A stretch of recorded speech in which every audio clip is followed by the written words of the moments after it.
Tout savoir, mais ne rien savoir dire.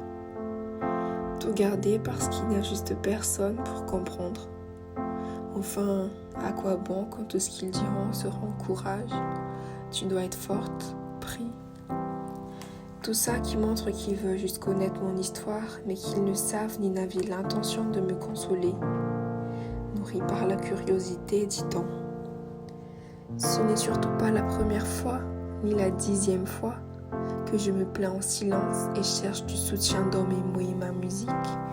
Après une très longue séance de souffrance, à sentir ma tête s'alourdir et mes joues picoter, à force de pleurer.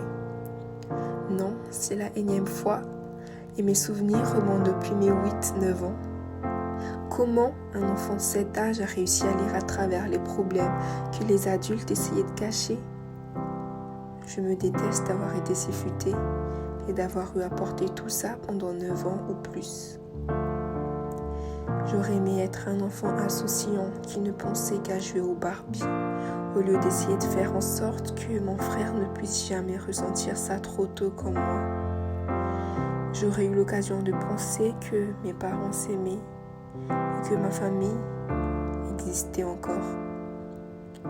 J'oublie plusieurs mots en écrivant ce soir, à 2h du matin, mais j'ai tellement de choses à dire que j'écris vite pour ne rien oublier et tous les noter. Et d'ailleurs, je n'aurais pas autant de choses à dire si je n'avais pas autant de blessures. Des blessures que je devais garder parce que jusque-là, personne ne m'a comprise quand j'essayais d'en parler. J'en parle même pas des grandes personnes qui, visiblement, n'en ont rien à faire parce que je cite.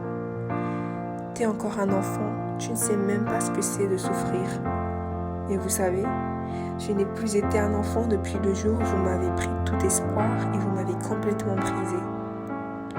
C'est encore plus dur à gérer en grandissant et j'aurai juste besoin de cette personne qui m'écoutera vraiment et qui analysera et comprendra avec moi. Mais je sais que personne n'est assez sincère pour me consacrer autant de temps, ne pas ressentir de la pitié et ne se lasserait pas de mon histoire.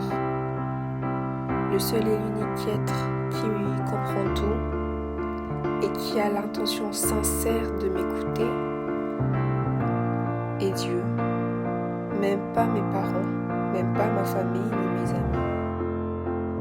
Ces 4 derniers jours ont été pénibles pour moi. Se perdre entre les mots de ceux qui m'entourent, me demander à chaque fois si j'avais fait le bon choix, me sentir complètement seule parce que personne ne comprendra et tout le monde me consolera normalement comme après une simple rupture amoureuse. Je ne sais pas comment j'ai supporté ça toute seule depuis longtemps et comment j'ai préféré aider mes amis et aimer d'un amour pur, quitte à me laisser me faire du mal volontairement.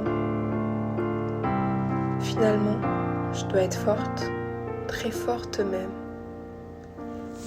Mais ça n'enlèvera jamais mes douleurs enfouies et ça ne rattrapera jamais toutes les larmes que j'ai versées.